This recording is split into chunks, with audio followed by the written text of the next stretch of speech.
नमस्कार। सबसे पहले तो मैं आप सबका बहुत बहुत धन्यवाद करती हूँ और अभिभूत हूँ कि आप सब 4:30 बजे एक वर्किंग डे पे यहाँ पर इकट्ठे हुए।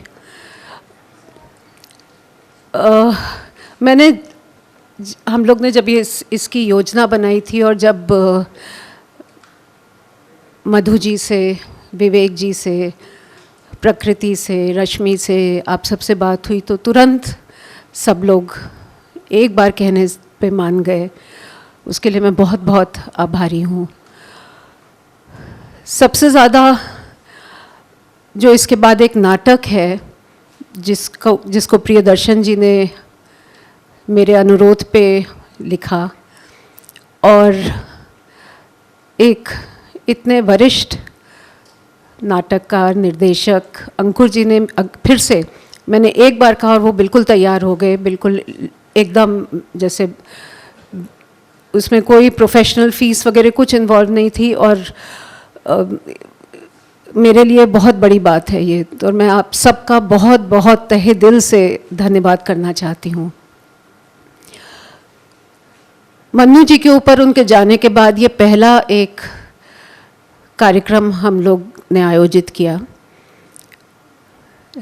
जैसा मैंने कुछ लोगों को ईमेल पर भी लिखा था कि मुझे ये बात बहुत खटक रही थी कई दिनों से कि मैं शायद हंस में इतनी ज़्यादा व्यस्त हो गई और हंस के कार्यक्रम की मन्नू जी को लगा कि जैसे भूल गए। अपने वास्तविक जीवन में भी वो लाइमलाइट में उनको आना पसंद नहीं था, पर अब वो नहीं है और मुझे लगता है कि इतना तो हमें उनके लिए करना चाहिए। और बहुत ग्लानि भी है इस बात की कि 2 साल में हमने कुछ नहीं किया, पर अब शुरुआत है और आशा करती हूँ कि हम लोग इसको जारी रख पाएंगे प्रतिवर्ष नई आइडियाज़ के साथ, आप सबके सुझावों के साथ। हंस में हम जो भी एक चीज़ मैं क्लियर कर दूं, ये हंस का कार्यक्रम नहीं है, ये हंसाक्षर ट्रस्ट का है। माँ अपने आप को हंस से थोड़ा दूर ही रखती थी, तो मैं ये कार्यक्रम हंस की ओर से नहीं है, हंसाक्षर ट्रस्ट का है और हम सबका है, आप सबका है, हम सबका है, हम सब ने मिल के आप इसको इसी तरह सोचिए।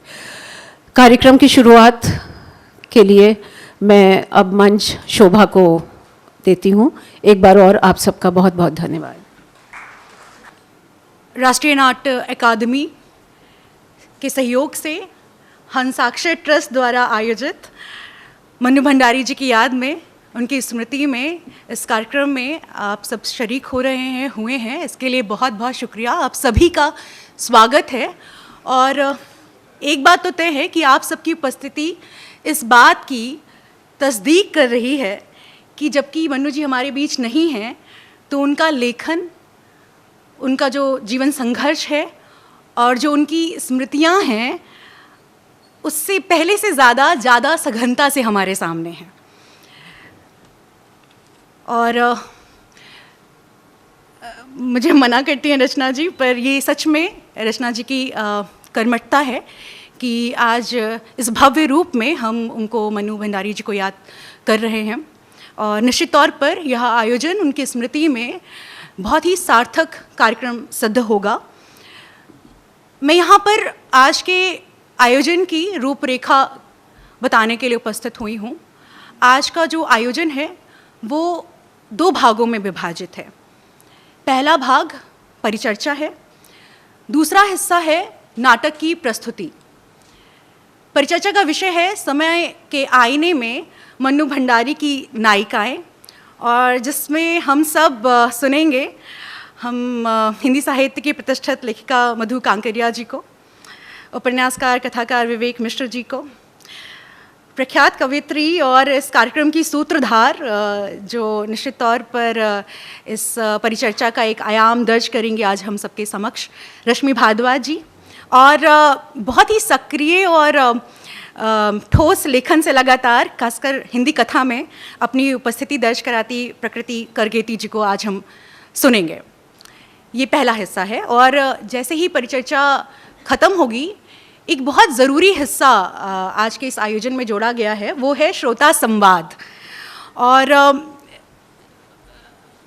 मैं जितना भी मुझे अनुभव हुआ है उससे मैं इस बात को बहुत ठोस तरीके से कह पा रही हूँ कि संजय जी और रचना जी संवाद की जो विश्वसनीयता है, जो उसका ठोसपन है, वो बना रहे, उसके लिए पुरजोर कोशिश निरंतर करते हैं और कर रहे हैं। तो ये जो हिस्सा है श्रोता संवाद, ये हमारे लिए बहुत ज़रूरी हिस्सा है। तो हमारी कोशिश है कि परिचर्चा के बाद 20 से 25 मिनट या आधे घंटे ये हिस्सा कायम रहे और इसमें आप सब जो हमारे विवेकपूर्ण और मैं कहूँगी कि प्रतिबद्ध जो लेखक भी हैं हमारे समक्ष दर्शक में, उनके अपने सवाल हों और मंच पर उपस्थित जो वक्तागण हों उनके अपने जवाब हों, ये हिस्सा ज़रूर एग्जीक्यूट हो। और इसके बाद आधे घंटे का चाय नाश्ता की व्यवस्था है, ब्रेक है आधे घंटे का। और उसके ठीक बाद शाम 6:30 बजे बेटियां मन्नू की ये नाटक जो लिखा है प्रियदर्शन जी ने और जिसको निर्देशित कर रहे हैं देवेंद्र राज अंकुर जी, उसकी प्रस्तुति होगी। और आप सभी का यहाँ उपस्थित होना हम सबका बल बढ़ा रहा है। तो अब मैं बिना विलंब किए मंच पर आमंत्रित करती हूँ शुभारंभ के लिए इस आयोजन के मधु कांकरिया जी को। सर्वप्रथम मधु कांकरिया जी, आप मंच पर आएँ और अपना स्थान ग्रहण करें। इसके प्रांत मैं आमंत्रित करती हूँ विवेक मिश्र जी को, जिनका सहयोग परिवार के सदस्य की तरह हमें हमेशा मिलता रहा है। स्वागत है विवेक जी। और अब प्रकृति, आपका स्वागत है मंच पर, कृपया आए और अपनी सीट ग्रहण करें। और अब आज के इस परिचर्चा की सूत्रधार संचालक रश्मि भारद्वाज जी, कृपया आप मंच पर आए। हाँ, सबका स्वागत है। आज का विषय है समाज के समय के आईने में मन्नू भंडारी की नायिकाएं। हमारे साथ जो हमारा पैनल है, 3 पीढ़ियां यहाँ मैं देख रही हूँ, बहुत ही प्रबुद्ध पैनल है और मुझे लगता है कि 3 तरह के विचार भी हमारे सामने आने वाले हैं। मैं एक पहले फॉर्मेट बता दूँ इससे पहले कि मैं कुछ बात मन्नू जी की नायिकाओं पर रखूँ। 8 मिनट आप सब अपनी बात कहें, 7-8 मिनट में, और उसके बाद हम कुछ बातचीत करें। अगर आपके भी एक दूसरे की परिचर्चा में, एक दूसरे के संवाद से अगर आपके में भी कोई प्रश्न उभरते हैं आपके जहन में, तो आप उसको भी रख सकते हैं। या अगर मुझे कुछ लगता है कि जोड़ना या घटाना है या कुछ और बातें करनी है कि आप सब में से किसी के भी वक्तव्य से, तो उससे संबंधित प्रश्न मैं भी आपसे रखती हूँ। और जैसा आपको शोभा ने बताया कि 20 से 25 मिनट ये आपके हैं और ये कार्यक्रम की जान है। आपको 25 मिनट में मन्नू भंडारी जी, आप सब ने मन्नू भंडारी जी को पढ़ा है, गुना है, तो आपके लिए मन्नू जी क्या हैं और आज आप अपने श्रोताओं से क्या ऐसा है जो पूछना चाहेंगे, जो उनके बारे में समझना या सुनना चाहेंगे, वो सवाल आप ज़रूर करें और उसकी तैयारी आप अभी से रखें, क्योंकि वो हमारे इस पूरे कार्यक्रम की धूरी होने वाली है। मन्नू जी ने जब लिखना शुरू किया तो उस समय भारत में स्त्रीवाद प्रवेश ले रहा था। जो महादेवी वर्मा है, श्रृंखला की कड़ियाँ लिख चुकी थीं। सिमोन अपनी नारे के साथ भारतीय परिदृश्य में, लेखन परिदृश्य में प्रवेश ले चुकी थीं कि स्त्री गढ़ी जाती है, जन्म नहीं लेती है। और सबसे महत्वपूर्ण जो मुझे लगता है स्त्रीवाद का दूसरा चरण, जब मन्नू जी के भी रचना काल का सबसे उर्वर काल था, 70 और 80 और 60 के 60 में, जो उनका जब उन्होंने आपका बंटी लिखी थी, तब लगभग उससे 2 साल पहले 1971 में आपका बंटी लिखी गई। और 1969 में बेटी फ्रीडन फेमिनिन मिस्टिक लेकर आती हैं, जिसमें वो स्त्री की परिकल्पना, जो पूरी तरह से एक स्त्री को मातृत्व और पत्नी के रूप में महिमा मंडित करके उसकी एक छवि बनाने की बात है, उस पर वो लगातार प्रखर प्रहार करती हैं।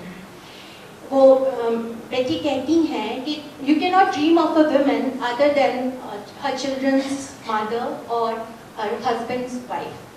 अब ये बात मैं मन्नू जी के संदर्भ में विशेष तौर पर उठा रही हूँ कि जब मैं मन्नू जी के उपन्यास या कहानियाँ पढ़ती हूँ तो वहाँ बार बार आप स्त्री की इसी छवि को पाएंगे। उसकी माँ के रूप को, उसकी पत्नी को, प्रेयसी को, और मनु जी लगातार अपने ढंग से इस पर आघात करती नजर आती हैं, इसको प्रश्नांकित करती दृष्टिगत होती हैं।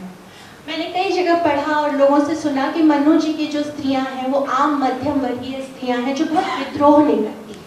लेकिन मुझे लगता है कि अगर भारतीय कहानी में या भारतीय कथा में विद्रोह का कहीं दरअसल मध्यम वर्गीय स्त्री में कहीं दरअसल विद्रोह है, तो आपका बंटी के शकुन के माध्यम से मनु जी ही उठाती हैं। और उस समय मनु जी के लिए बहुत ही चुनौतीपूर्ण कार्य रहा होगा, जब एक तरफ इस्मत चुगताई है, एक तरफ कृष्णा सोबती की यौनिक स्वतंत्रता, मुखर स्वतंत्रता की आवाज उठाती नायिकाएं हैं, और एक तरफ अमृता प्रीतम की रोमानी नायिकाएं हैं, उषा प्रियंवदा अपने ढंग से स्त्रियों को गढ़ रही हैं। उस समय मनु जी को अपनी स्त्री गढ़ना है, एक ऐसी स्त्री जो एक ढांचे में रह के भी अपने अस्तित्व के लिए मुखर है, अपने सपनों को जानती है और अपने लिए एक स्पेस बनाना चाहती है।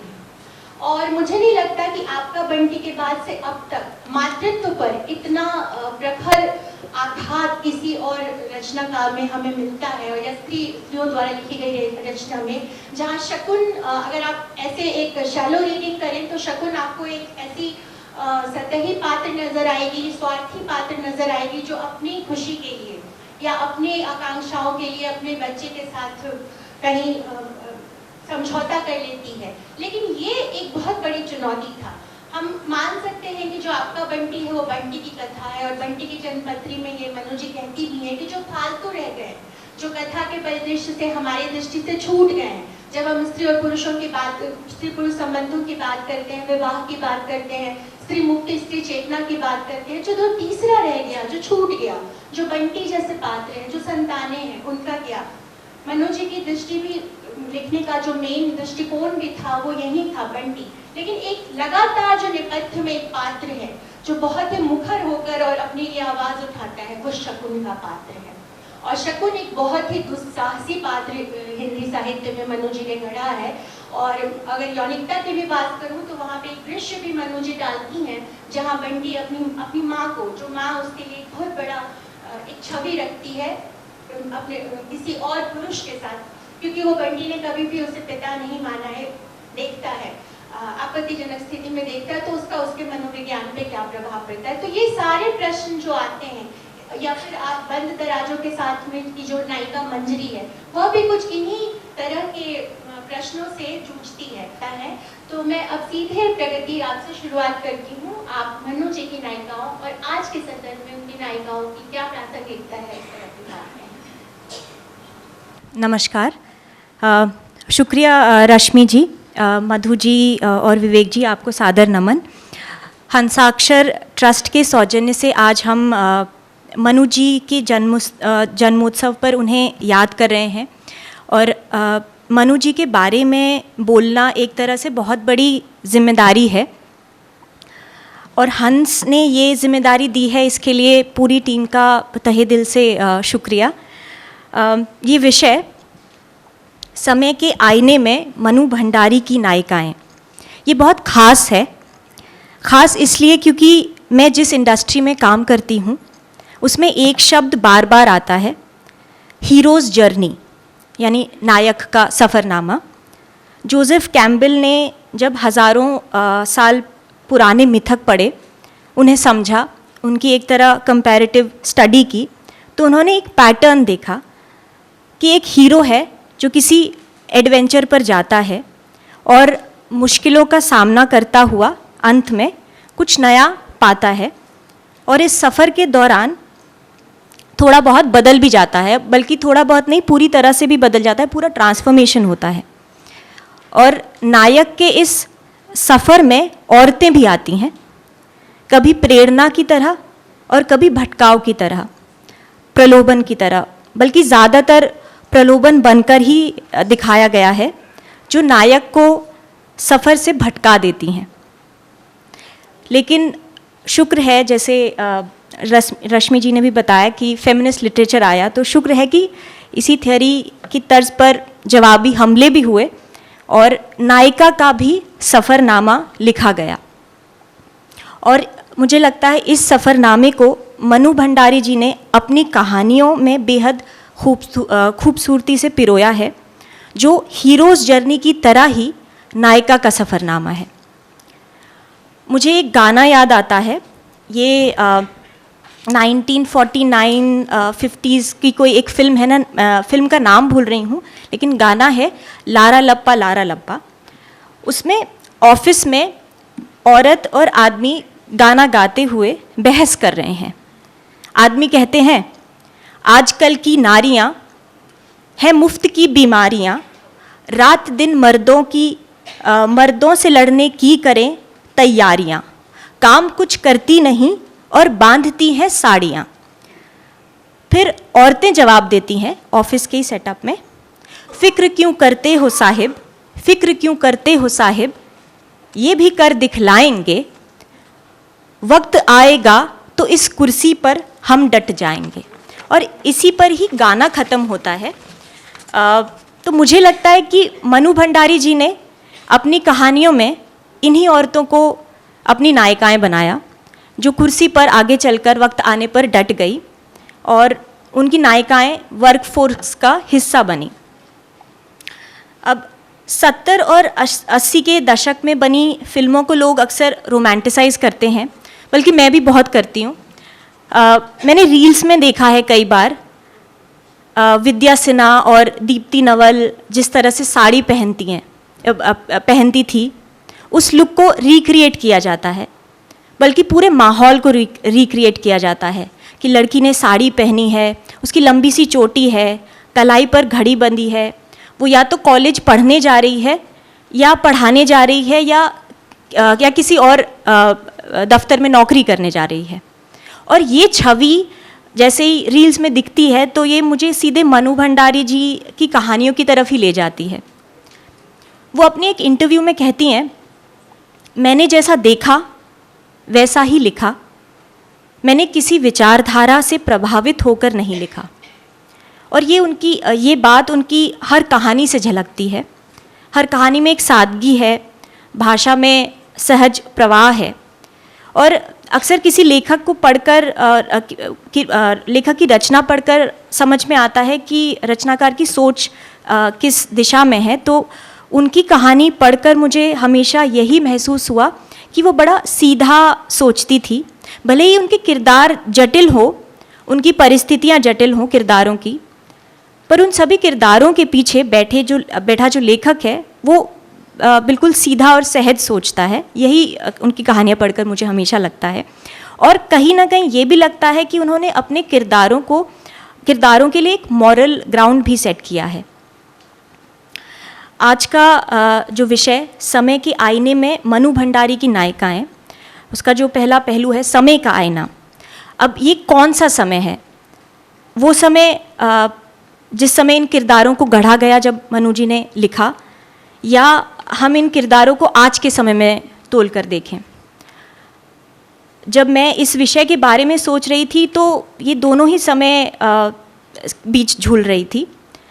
मुझे ये समझ आया कि उनकी नायिकाएं जिन कॉन्फ्लिक्ट्स, जिन परेशानियों का सामना कर रही थी, वो आज भी मौजूद हैं। त्रिशंकु को पढ़ा, उनकी कहानी जो है त्रिशंकु, उसे पढ़ा तो लगा कि जो तनु की परेशानी है वो हमारी परेशानी भी है। आज की भाषा में कहूँ तो बड़ी रिलेटेबल कहानी है। अक्सर ऐसा होता है कि बड़े जो खुद कर चुके होते हैं उसे अगली पीढ़ी को करते देखते हैं तो उन्हें लगता है कि वो मर्यादा लांघ रहे हैं, या कहना चाहिए कि वो खुद गुल खिला चुके होते हैं अपने समय में, लेकिन अगली पीढ़ी पर वो अंकुश लगाते हैं। तो ये आज भी प्रासंगिक है, बल्कि ये कहानी आज भी प्रासंगिक है और हमेशा ही रहेगी, क्योंकि ये कहानी एक तरह से एक कंटिन्यूम को दर्शाती है। दो अलग अलग पीढ़ी की महिलाएं हैं, एक माँ है, एक बेटी है। माँ ने अपने पिता की मर्ज़ी के खिलाफ जाकर शादी की, लेकिन जब बेटी का प्रेम प्रसंग सामने आया तो वो खुद बौखला गई। मनु जी ने बहुत ही खूबसूरती से ये भी दर्शाया है कि माँ अपने त्रिशंकु होने को समझती भी है, वो कोशिश भी करती है, लेकिन वो क्या करे। तनु का अंत में फिर अपनी माँ के बारे में ये समझना कि नाना तो 100% नाना थे, तो इसलिए माँ के लिए ये आसान था उनसे लड़ पाना। लेकिन मैं मम्मी से कैसे लड़ूं जो कभी नाना बन जाती है और कभी मम्मी। ये मैंने थोड़ा पैराफ्रेज किया है, लेकिन इस बात का भार कितना है, ये वो अंत में कहती हैं, इस बात का भार कितना है। और मुझे लगता है हम समय के आईने में सदियों बाद भी इस कहानी को साफ साफ देख पाएंगे, क्योंकि जैसा मैंने कहा कि एक कंटिन्यूम को दर्शाती कहानी है। और शायद अगली पीढ़ी, मैं भी अपनी अगली पीढ़ी से उसी तरह निराश होंगी जिस तरह तनु अपनी माँ से हुई, या तनु के नाना तनु की माँ से हुए थे। एक और कहानी मुझे याद आती है, नई नौकरी। उसका एक हिस्सा मैं पढ़ती हूँ, कोट अनकोट डायलॉग है, ये आया, बैरा और खानसामा के हैं, 80, 80 और 100। छोटा बंडल बढ़ाते हुए कुंदन ने कहा। रमा ने बंडल ले लिया। और ये तुम्हारा है। फिर ज़रा सा झुक कर बोला, और अब जो मुनासिब समझो इस गुलाम को पान सिगरेट के लिए दे देना। और हंस पड़ा। अगर ये फिल्म का दृश्य होता तो शायद इस अंतिम सीन के अंतिम फ्रेम में रमा का चेहरा होता और इस कहानी का शीर्षक बड़े बड़े अक्षरों में लिखा आता, नई नौकरी। और इस तरह कहानी जो शुरू में कुंदन की नई नौकरी के बारे में थी, ऐसा हमें लेखक ने बार बार मिसडायरेक्ट किया, वो नई नवेली होम मेकर बनी रमा की नई नौकरी को अंडरलाइन कर देती है। और अगर हम इसी रमा के किरदार को वर्तमान में लाते हैं, वो शायद रमा खुद है या रमा की बेटी है, जो अब ये भी समझ चुकी है कि होम मेकर होना भी वर्कफोर्स का हिस्सा होना ही है। बाजार रमा के लिए खुल गया है। रमा सिर्फ एक उपभोक्ता नहीं है, वो अपने होम मेकर होने के अनुभव को बेच सकती है। आजकल यूट्यूब और इंस्टाग्राम पर कितने इन्फ्लुएंसर्स हैं जो अपने माँ होने के अनुभव को का कंटेंट बनाते हैं। कई कंपनीज़ उन्हें प्रोडक्ट प्लेसमेंट के लिए कहती है। तो मुझे लगता है ये शायद आज अगर मनु जी लिखती तो शायद ये रमा होती और रमा की शायद ये भी एक नई नौकरी हो सकती थी। मैं ये नहीं कह रही कि रमा की मुश्किलें ख़त्म हो जाएंगी, लेकिन वो अपनी मुश्किलों के तीसरे चौथे पड़ाव पर होगी और खूब डटकर लड़ेगी, क्योंकि नायिका के सफ़रनामे में भी, जैसे नायक के सफ़रनामे में, स्टेटस को हमेशा बना नहीं रहता, उसे भी अगले रोमांच के लिए तैयार होना होता है। तो नायिका को भी होना होगा। बहरहाल मैं अपनी बात यही समाप्त करते हुए बस इतना कहना चाहूँगी कि मनु जी ने अपने समय की नायिकाओं का सटीक चित्रण किया है, और अगर वो आज की कहानियाँ लिखती तो वो इस कंटिन्यूम में हो रहे बारीक बदलाव को समझकर ही लिखती। बहुत बहुत शुक्रिया।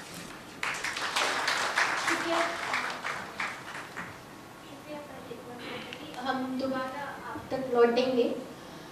आदमी की निगाह में औरत में राजेंद्र यादव जी मनु जी की रचनाओं पर बात करते कहते हैं, मैं राजेंद्र जी का नाम यहाँ इसलिए ला रही हूँ कि लाख कोशिश के बाद भी, और मनु जी भी हमेशा अपने रचना प्रक्रिया, अपने रचनाओं को राजेंद्र जी के शैडो, बहुत बड़े शैडो से बचाकर ही रखना चाहती थी। जैसा अभी रचना जी ने भी बताया कि वो हंस से बहुत ज़्यादा नहीं जुड़े रहना चाहती थी, लेकिन जहाँ भी मनु जी का नाम आता है, राजेंद्र जी का नाम स्वतः ही चला आता है। इस पर भी हम बात करेंगे, क्योंकि उनकी दो प्रखर रचनाकार जब एक साथ रचना कर्म करें तो वो एक दूसरे को कहीं ना कहीं प्रभावित करते हैं, एक दूसरे के सक्रियता और ताप से थोड़े झुलसते भी हैं, थोड़ा बचते भी हैं, और थोड़ा एक दूसरे को बचा भी ले जाते हैं।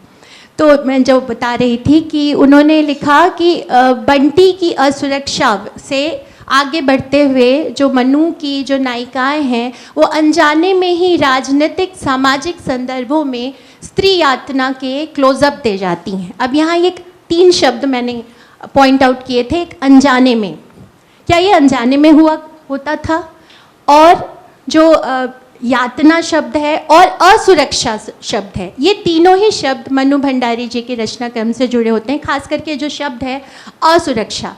और जब हम स्त्री नायिकाओं की बात करते हैं और स्त्री रचनाशीलता की भी बात करते हैं तो असुरक्षा शब्द बार बार हम तक लौटता है। हमारे साथ हमारे समय के प्रखर रचनाकार विवेक मिश्र जी भी हैं। मैं चाहती हूँ कि अब आप अपनी बात कहें।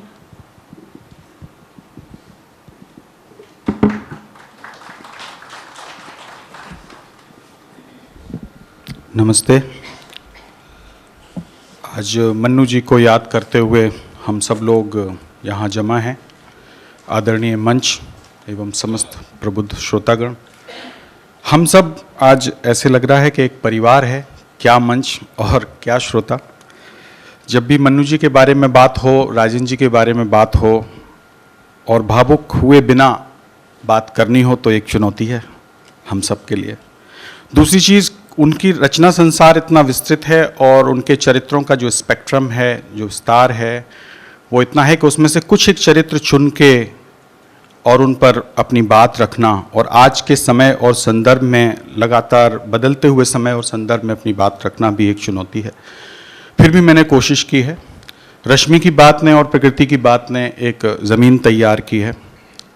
हम सब उस समय को किताबों के, सिनेमा के या अपने से वरिष्ठ पीढ़ी के अनुभवों से सुनकर देखते हैं, जिस समय में मन्नू जी लिख रही थी।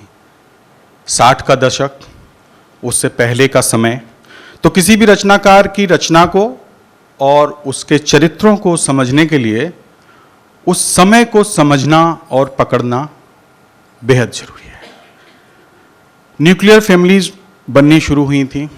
लोग गांव से, छोटे शहरों से बड़े शहरों में और महानगरों में आ रहे थे। एकल परिवार बन रहे थे। स्त्रियां नौकरी कर रही थीं, शुरू हो रही थी वो बातें। पुरुष की कितनी तैयारी थी पता नहीं, लेकिन स्त्रियों के ऊपर बहुत दबाव था, परंपरा का, उनकी अपनी कंडीशनिंग का, पैट्रियार्की का, आधुनिकता का, पढ़ाई का, घर के काम का। और इन तमाम दबावों के बीच में महानगर में आके स्त्री को पहली बार ये भी दिख रहा था कि उसकी अपनी आकांक्षाएं, अपनी इच्छाएं, अपनी महत्वाकांक्षाएं और अपना व्यक्तित्व और अपना एक कैरियर भी हो सकता है। वो समय ही ऐसा था जिसमें केवल चरित्र नहीं, कहानियां नहीं, साहित्य नहीं, समाज भी एक संशय से निकल रहा था। वो एक ट्रांजिशनल टाइम था। इतनी श्योरिटी नहीं थी और इन्फॉर्मेशन के लिए उस समय इतना आसान नहीं था। सबके हाथ में एक स्मार्टफोन नहीं था, गूगल नहीं था, इतना कनेक्टिविटी इतनी इजी नहीं थी। चिट्ठियों का दौर था, पोस्ट कार्ड का दौर था, ट्रंक कॉल्स और टेलीग्राम का दौर था। तो उन चरित्रों को समझने के लिए, उन्हें नया या पुराना कहने के लिए, उन्हें आधुनिक या आधुनिक ना मानने के लिए उस समय में जाना थोड़ा सा मैं समझता हूँ ज़रूरी है। हमारे संग में इतने वरिष्ठ लोग बैठे हैं जिन्होंने वो समय देखा है, वो अच्छी तरह से उस बात को रिलेट कर पाते थे। आज का बच्चा अगर उसने वो समय ही नहीं देखा तो शायद उसको वो संशय, वो द्वंद्व, वो कॉन्फ्लिक्ट्स अलग लगें, सुपरफिशियल लगें, कमज़ोर लगे कि इसमें इतनी द्वंद्व की आवश्यकता नहीं है। लेकिन अगर आप उस समय में खड़े होकर देखेंगे तो वो चरित्र आपको बहुत सशक्त, बहुत आधुनिक और बहुत अपने आप में प्रगतिशील लगेंगे। कुछ बातें मैं पहले करना चाहता हूं, उसके बाद 2 चरित्र मैंने चुने हैं, एक शहर से और एक गांव से जो आता है। मन्नू जी जिस समय ये कहानियां लिख रही थीं, इन चरित्रों को गढ़ रही थीं, उस समय और उन परिस्थितियों में ये चरित्र, खास तौर पर स्त्री चरित्र, अपने आप में एक नयापन और आधुनिकता लिए साथ आते हैं। क्यों? ये स्त्रियां कस्बों से, छोटे शहरों से लेकर महानगरों तक में अपना सफ़र करती, अपनी जगह बनाती और अपने भीतर बैठी कंडीशनिंग को तोड़ती दिखाई देती हैं। वो तोड़ना बहुत शुरुआती तोड़फोड़ है। दरअसल जिस फेमिनिज्म की आज हम बात करते हैं उसकी शुरुआत का बिल्कुल एक पौधा है जो बस अभी अंकुरित होने को है भारत में। तो वो तोड़ना बड़ा शुरुआती दौर का तोड़ना है, लेकिन शुरुआत ना हो तो अंजाम की कल्पना भी हम नहीं कर सकते। इसलिए शुरुआत करने वाले का अपना एक महत्व मैं समझता हूँ कि होता है। ये स्त्रियाँ, उनके चरित्र का विकास मैं समझता हूँ कि बहुत ऑर्गेनिक है। वो अपने विकास का रास्ता जीवन के संघर्षों में ढूंढती हैं। कोई पहले से बना रास्ता उनके सामने नहीं है। उस विमर्श के कोई आदर्श भी उनके सामने नहीं हैं। उनकी निर्मिति बहुत सरल, सहज और स्वतः स्फूर्त है। उसमें कृत्रिमता, कोई आर्टिफिशियलनेस नहीं है। इनमें किसी विचार का अतिरिक्त आरोपण भी मैं नहीं देखता हूँ। वे भाव में, संवेदनाओं में बहती, अपने द्वंद्वों से गुजरती वो सामान्य स्त्रियां हैं जो धीरे धीरे अपने भीतर और बाहर नए और लगातार बदलते समय में उसके साथ परिपक्व भी हो रही हैं, बदल भी रही हैं, और उसके पहले के समय में उन्हें कैसे छला जाता रहा है ये एहसास भी कर रही हैं। और वो चीटेड जो फील कर रही हैं, वो द्वंद्व उनके यहाँ आता है। वो जो आक्रोश है उस बात का आता है कि जब स्त्री ने समय को समझना शुरू किया तो उसे ये भी समझ में आना शुरू हुआ कि परंपरा के नाम पे और संस्कारों के नाम पे कैसे उसको छला गया है। तो वो उसके अंदर वो आक्रोश भी दिखाई देता है। वे अपने तई अपने निर्णयों में, अपने रोज़मर्रा की ज़िंदगी में हार रही हैं, डर रही हैं, टूट रही हैं, पछता रही हैं, पर एक बात उनमें बहुत अच्छी है कि वे रुक नहीं रही हैं। वे रुक नहीं रही हैं। उन्होंने जीवन और समय की गति को पकड़ के चलने की शुरुआत कर दी है। वो चल रही हैं। आप कोई भी चरित्र देखें तो वो बैठा हुआ नहीं है, वो सोच रहा है, विचारशील है, वो डल नहीं है, डम नहीं है, बैठा नहीं है, स्थिर नहीं है। ये मुझे दिखाई देता है। यहाँ मैं दीपा का चरित्र की बात करता हूँ, इसलिए शायद मैंने ये कहानी यही सच है को चुना कि आप सब भी उससे कनेक्ट कर पाएंगे। बहुत ज़्यादा लोगों ने पढ़ा है उसे। जैसे दीपा के चरित्र में हम देखें तो उसमें प्रेम है, भविष्य के प्रति आशावान है, भाई भाभी से, परिवार से दूर अकेली रहकर रिसर्च कर रही है, आत्मनिर्भर होने के लिए लगातार रोजगार के लिए प्रयासरत है, पर साथ ही द्वंद्वों और आत्म संशयों से भरी हुई है। प्रेम के लिए, जीवन के लिए, संबंधों के लिए उसमें जो उदात्तता है वह उसे इन सब से ऊपर एक जीवंत चरित्र के रूप में खड़ा करती है, प्रस्तुत करती है। वह हर पल स्पंदित होने वाले अपने हृदय के साथ गतिमान है। उसका दिल जो कहता है बार बार वो उसी की तरफ बढ़ती है। उसके अपने डर, उदासी, सुख, उत्साह, संशय, आकांक्षा, इच्छा से भरे तमाम अपने अनुभव हैं जिनसे वह गुजरती है। कभी उसकी प्रेम की चाह जो है वो एकदम चरम पे है, तो कभी उदासीनता की वो गहराई में है, अपराध बोध से भरी है कभी, तो कभी सतत विचारशील, सोचती और गतिमान है। लेकिन एक जो अलग बात है उसके चरित्र में, वो जीवंत है। वो प्रत्यक्ष अभिव्यक्त का हाथ पकड़कर उसके साथ अतीत से उबर कर वर्तमान को अपनाने की और आगे बढ़ने की चाह रखती है।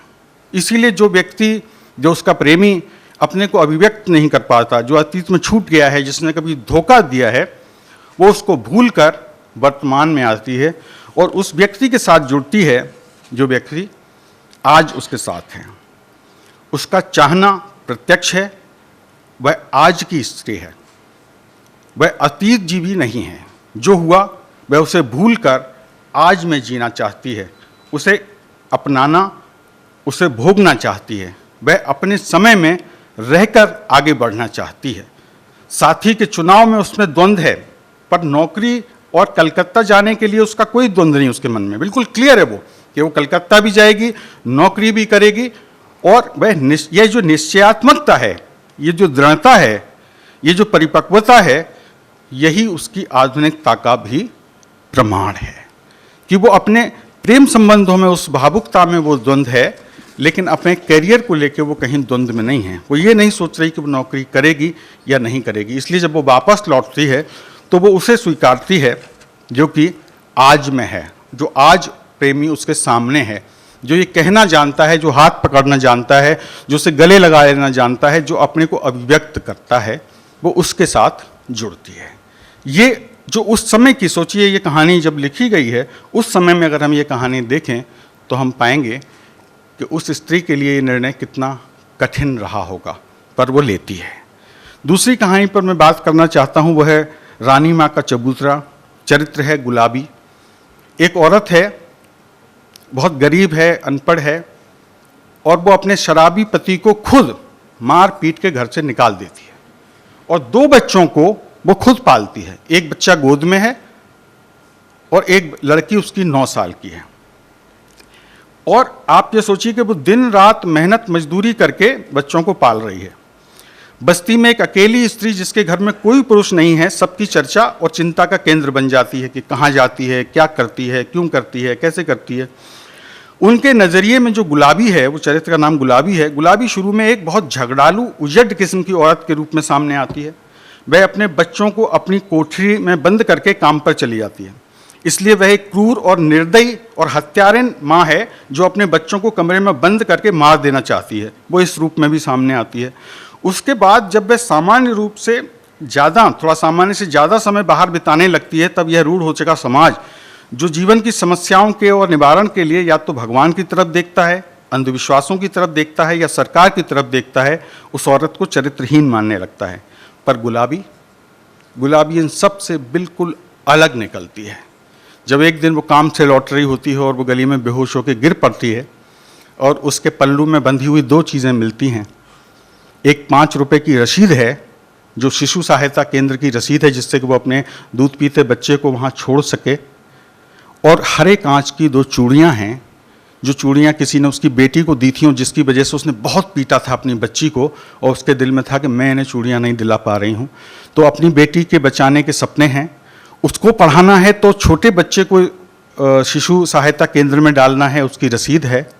और वो सारी अटकलें जो समाज लगा रहा है वो पीछे छूट जाती हैं। और गुलाबी जो अनपढ़ है, एक छोटी सी बस्ती में रहती है, मलिन बस्ती में रहती है, गांव की औरत है जिसके पास भाषा नहीं है, कोई संस्कार नहीं है, परंपरा के नाम पे कुछ नहीं है।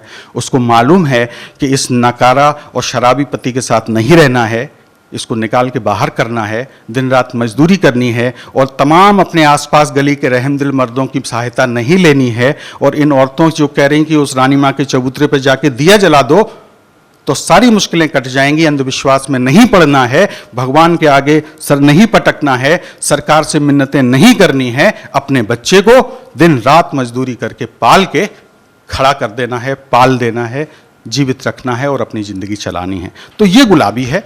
ये 2 चरित्र मैंने आपके सामने रखे। और भी बातें हैं, अभी दूसरे चरण में अगर समय मिलेगा तो मैं करूँगा। धन्यवाद। शुक्रिया विवेक जी, बहुत महत्वपूर्ण बातें आपने रखी। मैंने मनु जी की नायिकाओं को दुस्साहसी कहा है। दुस्साहसी मैंने इसलिए भी कहा है कि उस समय वो राजेंद्र यादव जी का समय था जब उनकी चाक में बहुत प्रखर स्त्री प्रतिभाएं गढ़ी जा रही थी, नई नई उद्दाम स्त्री नायिकाएं सामने आ रही थी, और उनके बीच से अपनी नायिकाओं को बचा ले जाना, उनके विशिष्ट स्वर को बचा ले जाना और उनको उनकी ज़मीन पे खड़ा करना एक दुस्साहस भरा काम था जो मनु भंडारी जी ने लगातार किया। और उनके दुस्साहस पर हम बातें करेंगे। मुझे मधु जी से इस बारे में विशेषकर आशा है कि हम उस बारे में बात करें कि क्या दुस्साहस था, क्या वो द्वंद्व थे, जो वो स्त्री द्वंद्व थे या सिर्फ स्त्री द्वंद्व थे या मनुष्य होने के द्वंद्व थे। क्योंकि बार बार हमने ये बात सुनी कि वो आम चरित्र थे, साधारण सहज चरित्र थे, लेकिन ये उतनी सहजता भी नहीं थी। जब हम उनके मनोवैज्ञानिक चित्रण को देखते हैं, जब हम उनके द्वंद्व को देखते हैं, तो हमें वहाँ बहुत कुछ विशिष्ट नज़र आता है। और एक आम स्त्री मनु भंडारी जी की नायिकाओं से अपने आप को वहाँ से अपने आप को पहचानती है, उनसे आइडेंटिफाई करती है, क्यों करती है। इन सभी कुछ सवालों के साथ मैं कुछ इनपुट्स के साथ मैं हमारी वरिष्ठ कथाकार मधु कंकरिया जी को आमंत्रित करती हूँ।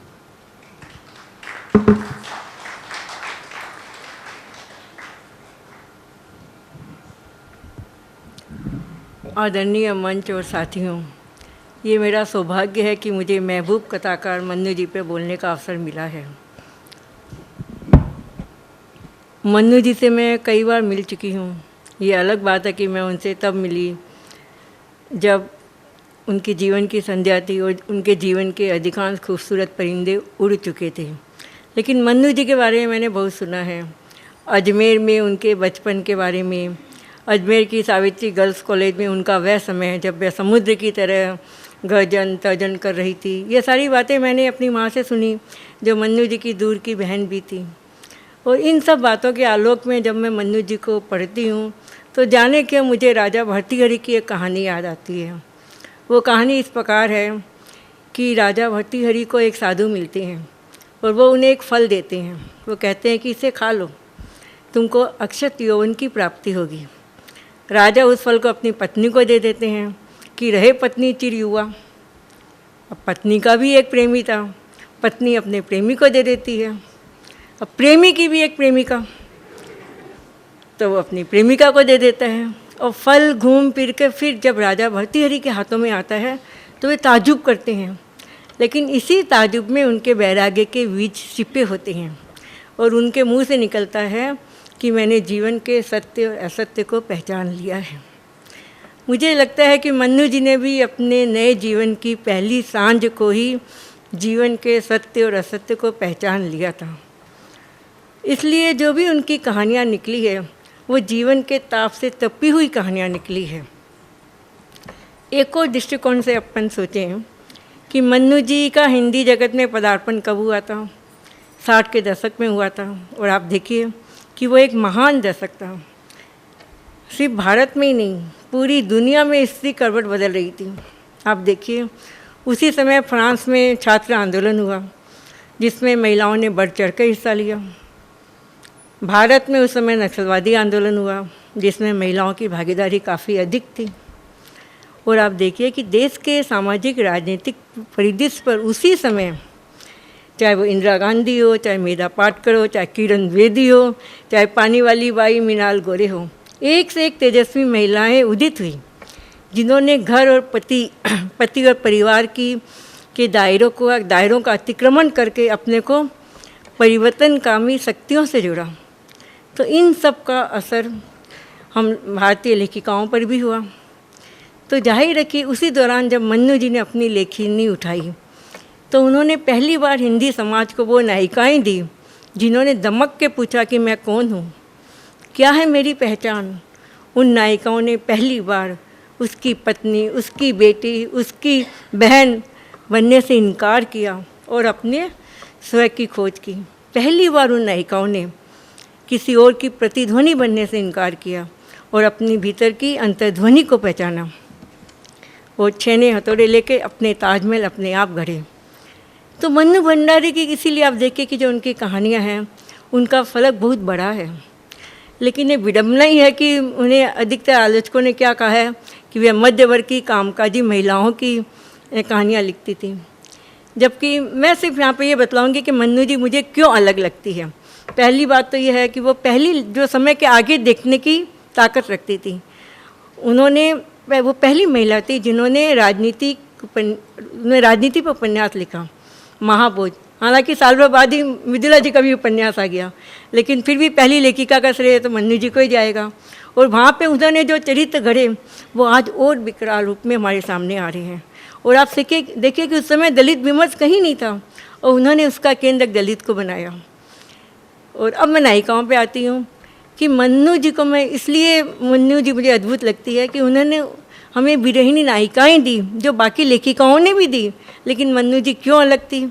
मन्नू जी इसलिए अलग थी कि उन्होंने उनके रेशमी सुहाने दुखों की रचना नहीं करी। उस समय समाज में ये सामाजिक संस्कार था कि जो महिलाएं अलग हो चुकी है या जो पति और पिता के संरक्षण से बाहर आ चुकी है वो बेचारी है, वो बेबस है। मन्नू जी ने इस सामाजिक संस्कार को तोड़ा। उन्होंने पहली बार दिखलाया कि ये महिलाएं भी बिना किसी पिता, पुत्र या पति के संरक्षण के अपने जीवन को संवार सकती है। आप उनकी कहानी देखिए, अकेली कहानी देखिए, घुटन कहानी देखिए। कहानी के विस्तार में मैं नहीं जाऊंगी क्योंकि समय मुझे बहुत कम दिया गया है। तो घुटन कहानी देख लीजिए। लेकिन मुझे उससे भी अद्भुत एक कहानी लगती है सयानी बुआ। वो इसलिए लगती है कि वो मैं आपको कह नहीं सकती कि उसकी नायिकाओं को मैंने कितना देखा है। खुद मेरी माँ एक सयानी बुआ थी। अब सवाल यह उठता है कि सयानी बुआ को सयानी बुआ बनाया किसने? वो क्यों असमय सयानी बुआ बन गई? आप देखिए कि आज हमारे घरों में, अब तो हम पढ़ लिख गए हैं, अपनी उड़ान भर रहे हैं, लेकिन जो हमारी माँओं का समय था उन्हें घूंटी क्या दी जाती थी कि आपको बेस्ट हाउस मेकर बनना है, अच्छी गृहिणी बनना है। और उसकी कसौटी क्या होती थी कि आप घर को चकाचक रखिए, घर की एक एक चीज़ को बचा के रखिए, एकदम संभाल के रखिए। मैंने ऐसी महिलाएं देखी हैं कि जिनके सोचिए आत्मा में फफूंद लगा हुआ है लेकिन घर कांच की तरह चमक रहा है। तो सयानी बुआ भी वैसी है। लेकिन कहानी का सौंदर्य कहाँ पे है? कहानी का सौंदर्य उसके अंत में है।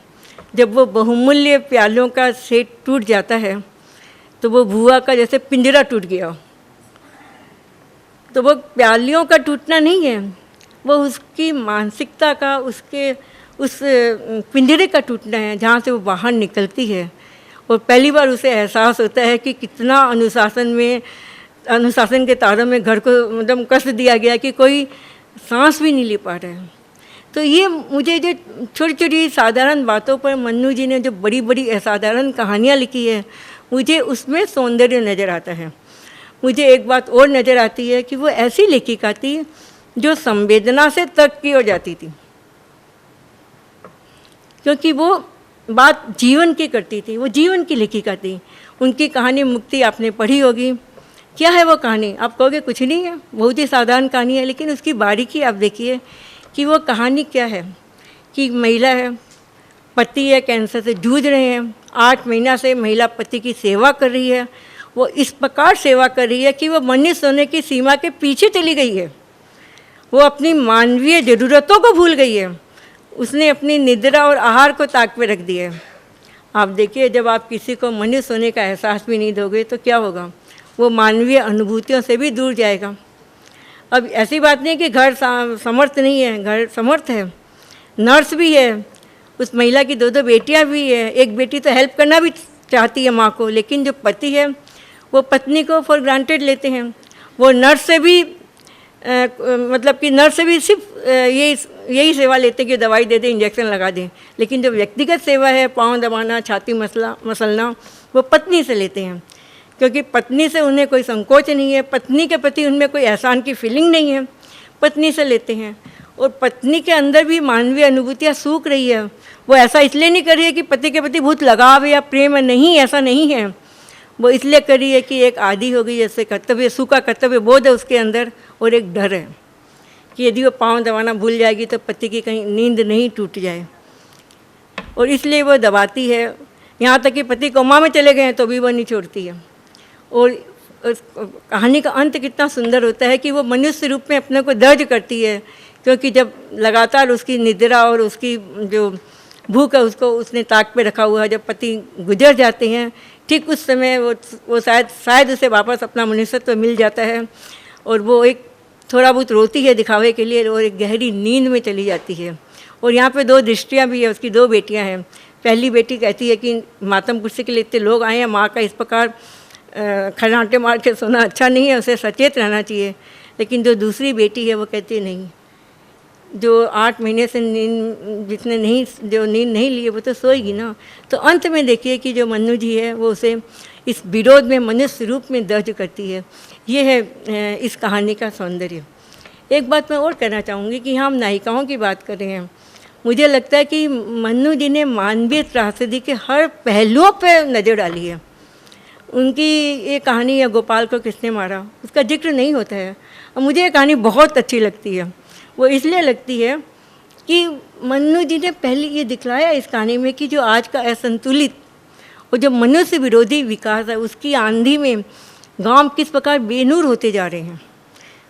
इसका एक सिरा किसान आंदोलन से भी जुड़ता है। कहानी मैं नहीं कहूँगी, बस उसमें ये दिखलाया जा रहा है कि जिस प्रकार से आज का जो विकास है, वो विकास का जो बुलडोजर है, वो लोगों से सिर्फ ज़मीन नहीं हथिया रहा है, वो लोगों से उसकी इंसानियत भी हथिया रहा है।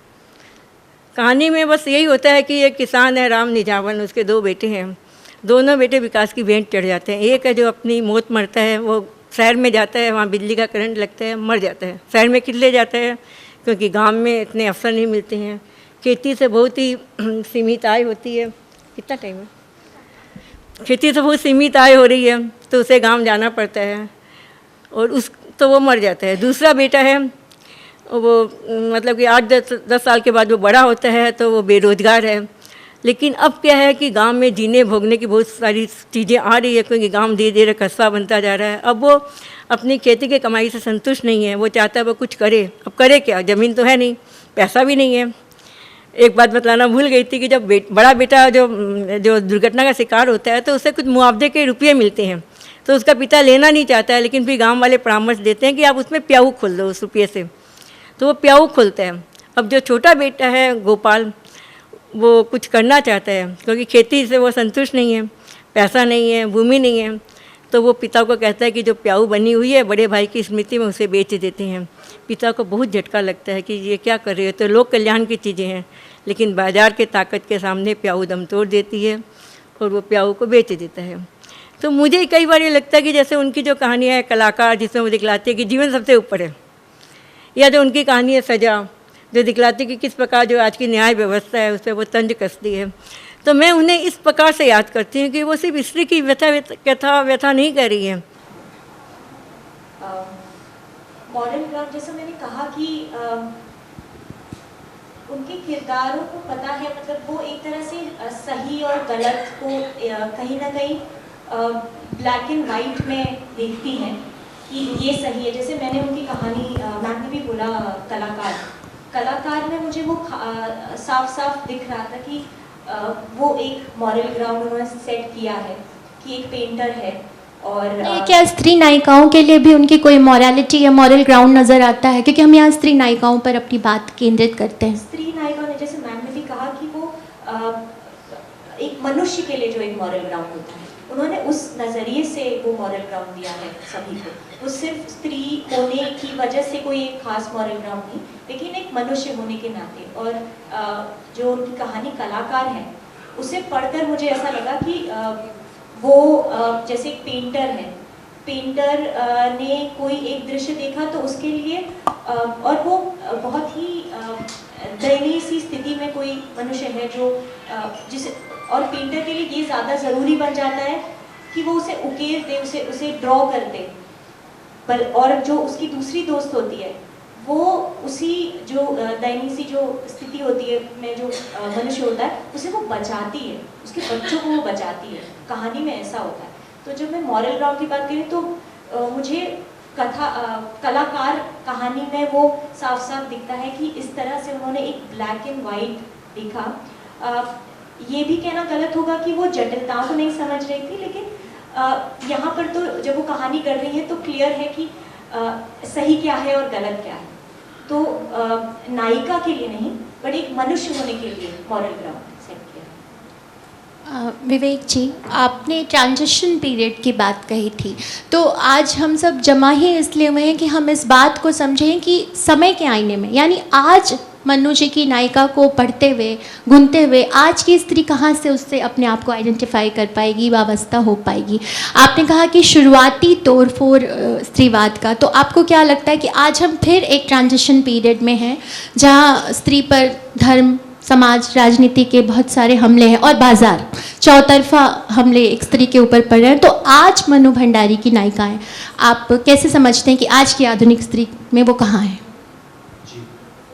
देखिए, सबसे कठिन काम होता है किसी काम को, किसी बात को शुरू करना। और उस दशक में लिखी गई ये कहानियां हैं, जैसा मनु जी ने कहा कि उस समय करना तो छोड़ो, वो विमर्श में जो बातें आती हैं उनको अपने जीवन में उतारना और उनको एग्जीक्यूट करना तो छोड़ो, आप उनके बारे में चर्चा तक नहीं करते। स्त्री का अपनी इच्छाओं के बारे में मुखर होना, बात करना ही जहाँ अपराध समझा जाता हो, मतलब इतना एक परफेक्ट एक मोल्ड बना हुआ था, एक सांचा बना हुआ था कि अच्छी है स्त्री तो ऐसी होगी, बुरी है तो ऐसी होगी, और ये एक चीज़ आती है। तो ऑब्वियसली उस समय जो शुरुआत हुई उसको अगर हम ग्रोथ देखें, अगर हम एक ग्राफिक प्रेजेंटेशन लेते हैं, अगर हम 50 के दशक में, 60 के, 70, 80, तो अगर हम उन नायिकाओं की ग्रोथ आज के समय में देखें कि अगर उनकी पीढ़ियां आज विकसित होती तो निश्चय ही वे उसी का एक्सटेंशन आपको मालूम पड़ेगा। और निश्चित ही वो उस समय में, जैसे मैंने अभी बात कही, दीपा की बात कही, तो दीपा को बहुत कॉन्फ्लिक्ट है, दीपा के अंदर बहुत सारे रिजर्वेशन हैं, लेकिन आप देखो उसके माँ बाप नहीं है, उसके बाद भी वो रिसर्च करने आती है। उसका द्वंद्व कहीं भी नौकरी के बारे में नहीं है, अपने को इंडिपेंडेंट करने के बारे में नहीं है, कलकत्ता जाने के बारे में नहीं, रिलेशन के बारे में है, क्योंकि वो कहीं ना कहीं अपनी भावुकता बचाए हुए है और अपना सफर जारी रखे है। जो आपने अभी प्रकृति में एक लाइन उसमें ऐड करना चाहता हूँ कि उन सब कैरेक्टर के विकास में स्त्री सुबोधनी में मुझे ऐसे लगता है कि इतनी अच्छा ग्राफ जाते हुए मनु जी एक जगह कहीं ना कहीं अपनी एक नायिका के अनुभव के माध्यम से स्त्री सुबोधनी से वो एक कोड ऑफ कंडक्ट सेट करने लगती है। मतलब एक आदमी के अनुभव से किसी के प्रेम की परिभाषा नहीं तय हो सकती कि कहाँ स्त्री को करना चाहिए, तो वहां जाके वो एक रिग्रेसिव माइंडसेट में जाती है। तो उनके यहाँ आप ये भी देखेंगे कि कई बार वो जो एक लेखक का संशय होता है विकास के क्रम में, तो वो लेखक भटकता है, वो चूकता है। तो स्त्री सुबोधनी के अंत तक आते आते जब वो अपना अनुभव कहती है तो उनका पीड़ा आती है सामने, लेकिन उस पीड़ा में कहीं ना कहीं जो आखिरी के पैराग्राफ में जब वो उस जो स्त्री पत्र लिख रही है, जो वो नई मतलब युवा पीढ़ी को संबोधित कर रही है, तो वहां वो अपने दुख दर्द बता रही है, वहां तक ठीक है। और पुरुष जिस तरह से चित्रण हो रहा है उस कहानी में, वो भी ठीक है कि वो विकार है, वो पैट्रियार्कल सेट में है, वो अपने पूरे सेटअप में बहुत कंफर्टेबल है, और वो अपनी प्रेमिका को भी किसी तरह से गुमराह किए हुए है, बहलाए हुए है। लेकिन बाद में उससे निकलने के बाद नायिका बड़े आराम से पहले तो अपने स्वार्थ में मूर्ख बनती चली जाती है, आंखों देखी जो मक्खी जिसको कहते हैं, और उसके बाद फिर वो दूसरी लड़कियों के लिए एक कोड ऑफ कंडक्ट सेट कर देती है। वहां पे वो कहानी रिग्रेसिव हो जाती है। वहां स्त्री सुबोधनी की बात करें तो वो व्यंग में लिखी कहानी है, वो खुद कहती है कि ये व्यंग है ये। आप व्यंग में कह सकते हैं, लेकिन व्यंग में भी हम रिग्रेसिव नहीं हो सकते, we have to be progressive. So वहाँ मुझे वो कहानी कई बार खटकती है, जब मैं उस कहानी से गुजरता हूँ, मुझे लगता है। और वो कहानी शायद बाद की कहानी है, समय के बारे में मैं उतना श्योर नहीं हूँ। तो एक बहुत अच्छी और प्रोग्रेसिव कहानी के बाद जब आप एक मोरल ग्राउंड जो आप कह रहे हैं, वो मोरल ग्राउंड सेट करती नजर आती है नई पीढ़ी के प्यार के लिए, तो वहाँ लगता है कि ऐसा क्या हो गया। कई बार हम लोग अपनी निजता में भी जीते हैं और वो रचना में आ जाता है, तो वहाँ वो मनु जी के अंदर वो आ जाता है कि वो मोरल ग्राउंड सेट करती हुई नई पीढ़ी के लिए मुझे दिखाई देती है, और वो खटकती है वो बात मुझे। बिल्कुल इस पर बात होनी चाहिए, दर्शक भी इस बात को अपने ध्यान में रखें अपने सवालों में, क्योंकि ये एक बहुत बात निकल कर आएगी तो दूर तक जाएगी। जो बात मनु जी में आप माफ़ कीजिएगा मधु जी, आपकी जो बातें मैंने सुनी और जिस तरह से आपने मनु जी की नायिकाओं को हमारे सामने रखा है, मैं बार बार फिर उसे स्त्रीवाद तक लाऊंगी, जोड़ूंगी, क्योंकि जब स्त्री की बात आएगी तो स्त्रीवाद की बात आएगी ही। और भले ही मनु जी ने खुद को विमर्श से दूर रखा हो, लेकिन अन्ना अखमातोवा ने कहा था कि मातृत्व एक उज्जवल यातना है और मैं इसके योग्य नहीं थी। और मनु जी भी लगातार मातृत्व, प्रेम, घर, परिवार के जो दुर्गबंदी स्त्री के लिए उसमें सेंध मारती हैं, कई बार सिर्फ प्रश्न छोड़ती हैं और कई बार निकल जाती हैं।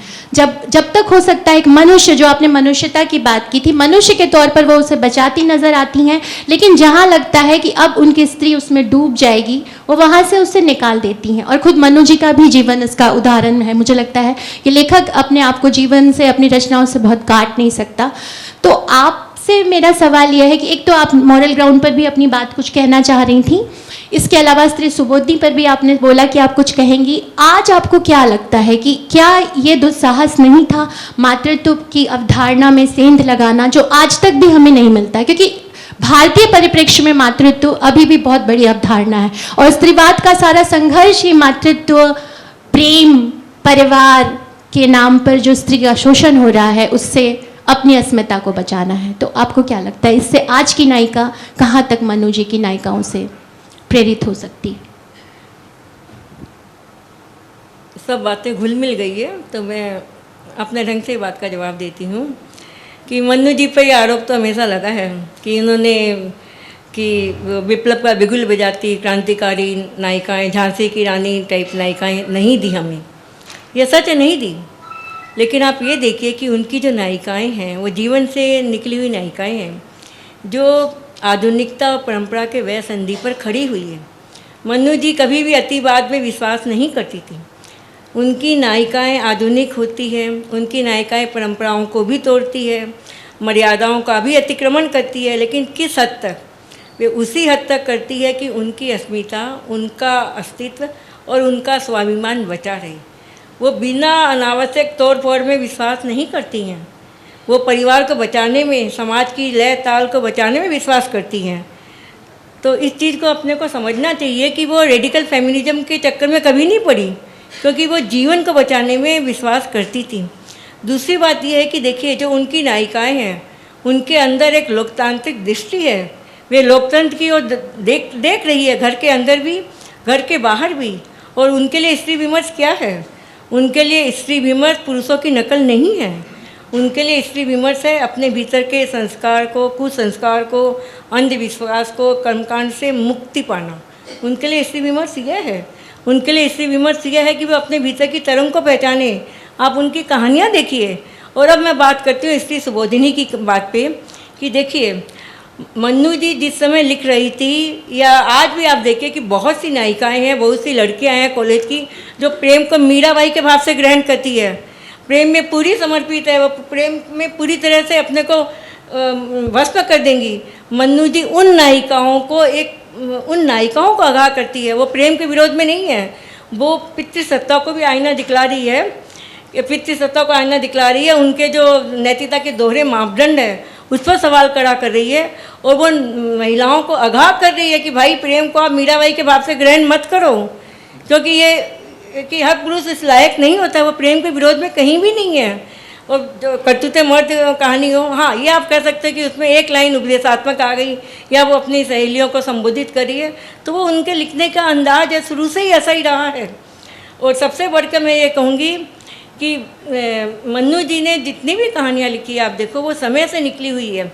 वो अपने समय को पहचान रही है, वो अपने समय को रच रही है, वो संवेदना से तक की हो जाती है, वो यथार्थ से चेतना, चेतना से रचना, और रचना से जीवन सत्यों तक पहुंचती है। वो लेखिका है। और इसीलिए मैं कहूँगी कि उन्होंने, उनके अंदर मुझे लगता है कि प्रेमचंद भी बह रहे हैं, जैनन भी बह रहे हैं।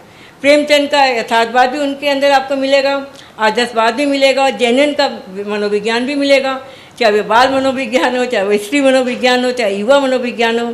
और एक चीज़ मैं आपको बतला दूं कि अपने साहित्य में आदर्श की स्थापना का प्रेमचंद को अमरत्व मिला है।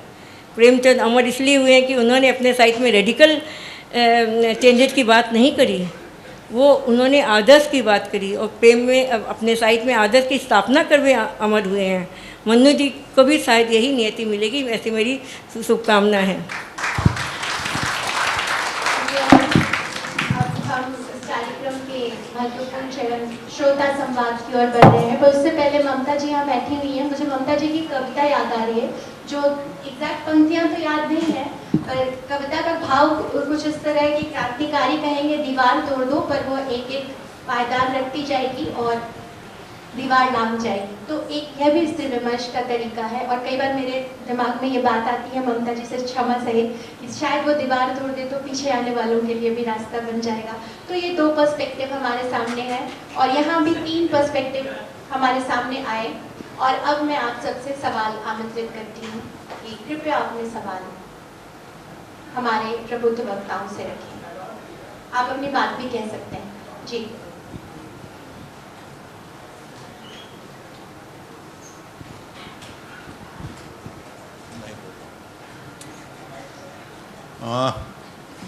मधु जी ने कहा कि उनमें जिनेंद्र और प्रेमचंद दोनों थे। सुनते हुए मुझे ऐसा लगा कहीं रविन्द्रनाथ टैगोर से प्रभावित थी क्या, क्योंकि टैगोर की कुछ कहानियाँ, उपन्यास, स्त्री का पत्र जो बहुत ज़बरदस्त कहानी है, या घोरेबाई है, या चारुलता है, तो चूँकि वो कलकत्ता में रहती थी, तो क्या उन पर टैगोर का असर था, ऐसा कहीं उन्होंने कहा है? किससे आपका सवाल है? जिनको जानकारी हो, अगर मन्नू जी ने कभी बताया कि टैगोर, नहीं, जिनको ही पता हो कि, मधु जी से पूछा था, लेकिन जिनको पता हो कि उन्होंने कभी कुछ कहा हो कि टैगोर का प्रभाव था कि नहीं।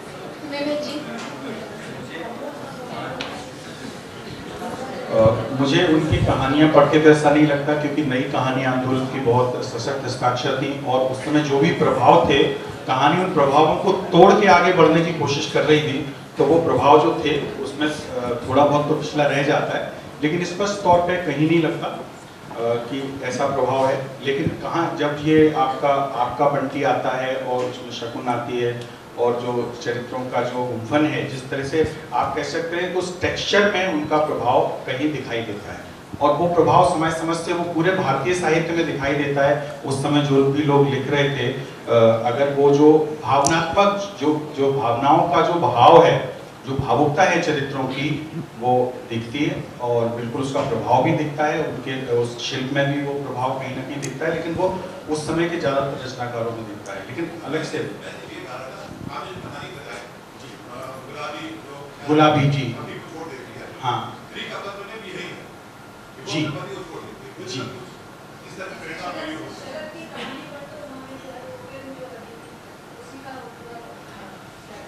जी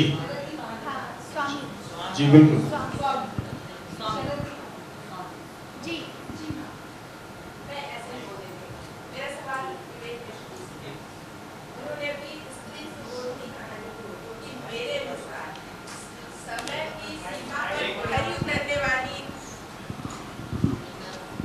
मेरा सवाल विवेक मिश्र जी से है स्त्री सुबोधिनी कहानी के बारे में।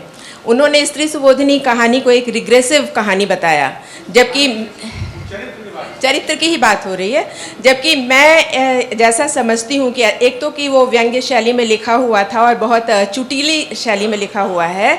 तो क्या आपको लगता है कि स्त्री सुबोधिनी कहानी आज अगर घटे और पति की कोई प्रेमिका बेटी के विवाह में आए तो वो वही फालतू चरित्र नहीं हो जाएगी जो उसमें है? क्या आज ये स्थिति बदली है? बिल्कुल, मैं वही कह रहा हूँ। मैंने चरित्र के बारे में बात करी, कहानी वो अपने आप में अलग है, और वो जो चरित्र बता रहा है वो अंत में वो सब कुछ करके फिर शिक्षा देता है कि तुम ये सब मत करना, लेकिन वो तो कर ही चुका है। जबकि वो जब कर रहा होता है वो जान रहा होता है कि वो ये गलत कर रहा है। नहीं, तो हम सबको गलती करने का अधिकार है। आज अगर आज की पीढ़ी से हम कहें कि मैंने किया था और मेरे संग ये बुरा हुआ, तो वो कहेगा मैं भी करके देखूंगा। आज की कोई लड़की या लड़का नहीं मानने वाला कि मेरे कहने से कोई कदम ना उठाए। लेकिन वो जो स्त्री सुबोधिनी है वो स्त्री के लिए मतलब शिक्षा दी गई है। और मुझे मतलब व्यक्तिगत तौर पे नहीं लगता कि स्थिति आज बिल्कुल भी बदली है।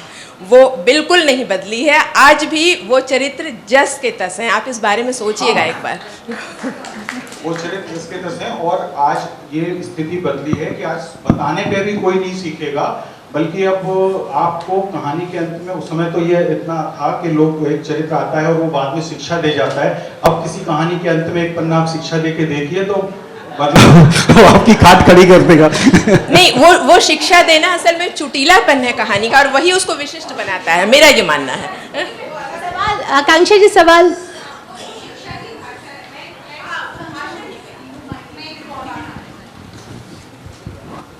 मैं भी एक्चुअली स्त्री सुबोधिनी पे ही बात करना चाहती हूँ, क्योंकि दरअसल वो कहानी बहुत आगे लिखी हुई कहानी है जो उन्होंने उस दौर में लिख दी थी। और आज के दौर में जो आप वो शिक्षा की बात कर रहे हैं, तो शिक्षा किस तरह दी जा रही है, जैसे होता है ना आजकल स्कूलों में हो गया कि खेल खेल में शिक्षा, तो वो खेल खेल में जो शिक्षा है वो उनकी चुटीली बौद्धिक, मतलब बौद्धिकता का अगर ओवरडोज होता तो शायद उस वक्त भी शायद पाठक नकार देते, लेकिन उस भाषा ने उसको बचा लिया, उस भाषा के पैनेपन ने उसको बचा लिया है, उसको डील करने के तरीके ने उसको बचा लिया है।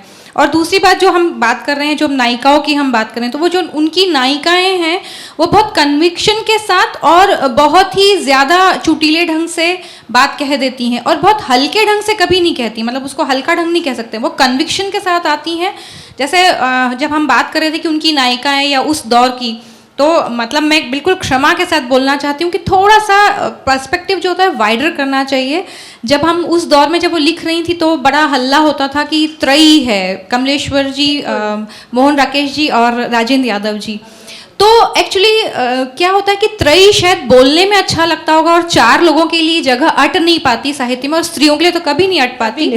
पर मुझे हमेशा ऐसा लगता है कि उस त्रयी को अगर मैं मानना चाहूँ तो मतलब राजेंद्र जी को मैं ये नहीं कह रही हूँ कि वो कहानीकार नहीं थे, लेकिन वो बेहतर संपादक थे। और अगर मैं त्रयी सही मैं मानती हूँ, ये मेरा अपना मतलब एकदम निजी मत है कि मोहन राकेश, कमलेश्वर और मन्नू भंडारी। मैं सहमत हूँ आपसे। क्योंकि त्रयी थी ना, तो त्रयी में त्रयी बोलना आसान था, उस स्त्रियों को हटाना थोड़ा कठिन था उस दौर में, इसलिए वो उस त्रयी में नहीं अट पाई, लेकिन वो वास्तविक त्रयी वही थी। और त्रयी से भी अपने आप को बचाकर, अपनी नायिकाओं को बचाकर गढ़ना मनु जी के लिए बहुत बड़ी चुनौती थी। बहुत। नहीं, पाठक तो थे, लेकिन क्या होता है कि जब आप तुलना करते हैं उस दौर की, तो एक स्त्री को बाहर निकाल देना बहुत सुविधाजनक होता है। तो मैं उस सुविधा का रास्ता थोड़ा सा बदल रही हूँ, मतलब ये बाईपास है, आप शहर के बीच में से नहीं जा पा रहे हैं, तो मैं चाह रही हूँ कि वो बाईपास बन जाए और मतलब हम लोग भी जो आधी आबादी का हल्ला मचता है उसमें अट पाए बस। बिल्कुल, ये आपने दीवार तोड़ दी ममता मैम। और सवाल चाहिए? मैं जी, मृदुला जी सवाल। मैं थोड़ा सा, मेरी अल्प बुद्धि है, तो मैं विवेक मिश्र जी से ये पूछना चाह रही थी कि उन्होंने कहा व्यंग भी हो तो प्रोग्रेसिव होना चाहिए, ऐसा कैसे होता है? वो व्यंग कर रही हैं बेचारी, आप चाह रहे हैं कि वो प्रोग्रेसिव होती जाए, वो व्यंग कैसे करेंगी? ठीक बात है, आपकी बात बिल्कुल सही है। मेरा मतलब सिर्फ उस चरित्र से है, कहानी से बिल्कुल नहीं।